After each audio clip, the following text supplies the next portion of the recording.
It's a remarkable piece of footage. If it's a hoax, it's very well done. If it's not, then I would say it's probably revolutionary. It's a fake, in my opinion. If you continue to ask questions that are out of bounds, I won't hesitate to terminate this interview. This is powerful because this is not a staged event. This is real.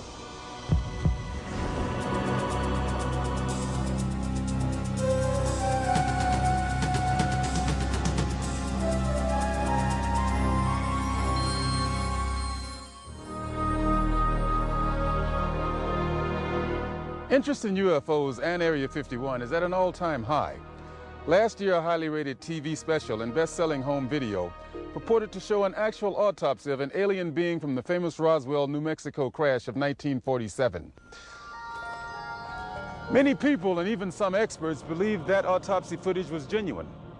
If that was indeed the body of an alien being from another world, could the footage in this program be the world's first hard visual evidence of an actual living and breathing alien being? An alien being communicating in an interview with a highly covert arm of the U.S. government? If the footage we're about to show you is genuine, then this could very well be the most important video in the history of mankind, proving once and for all that we are not alone.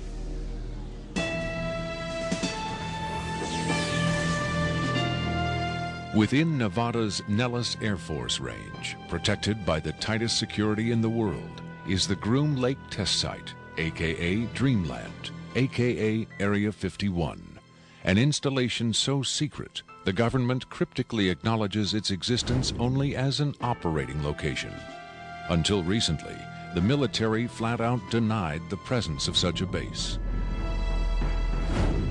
It has served as the testing ground for many secret research and development projects, such as the U-2 and SR-71 Blackbird spy planes, the F-117A stealth fighter, and now the SR-75 penetrator, the super-secret replacement for the SR-71.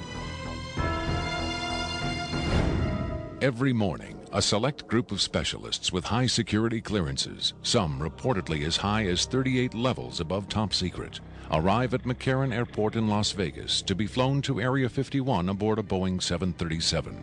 From the time they leave the ground until they return to Las Vegas at the end of each working day, they enter a world no outsider can ever truly know, except through rumor and the occasional shocking revelation. In 1989, a physicist named Robert Lazar went public with the stunning claim that the United States government was test flying dish-shaped aircraft of extraterrestrial origin at Area 51.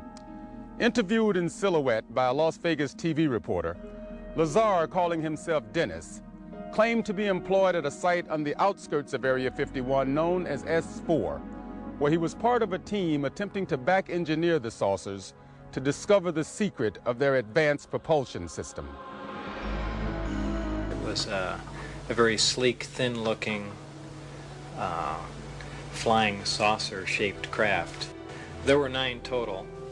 I only got to essentially work, back engineer, or analyze one of the craft.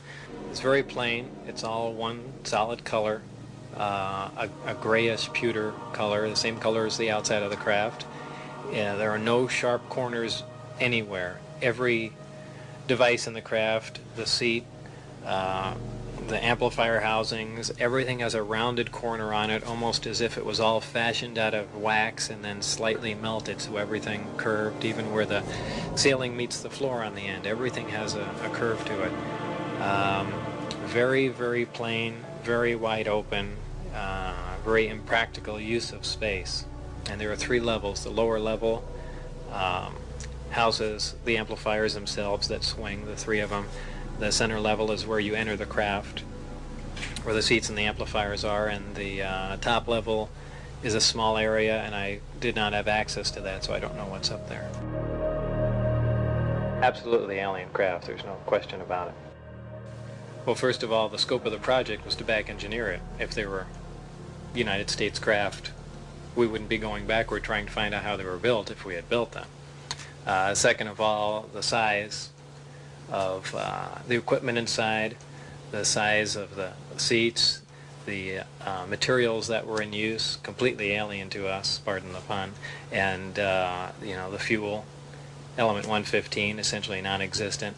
All these factors together, and of course the briefing information stating that they were alien craft.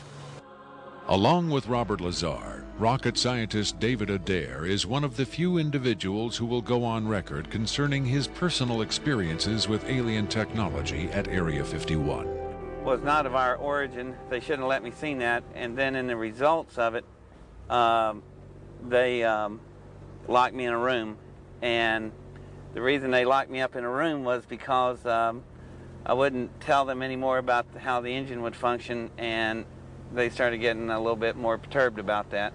A former consultant to NASA and top aerospace companies, Adair claims that in 1971 he was brought in to study the engine of a downed flying saucer.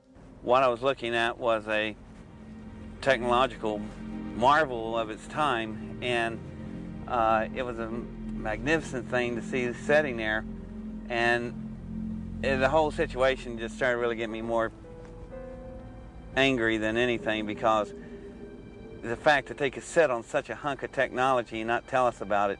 Here we are using liquid fuel engines and rockets at NASA, and here they got an engine that's probably, in theory that we know of, could be a speed of light, an engine capable of speed of light or even faster.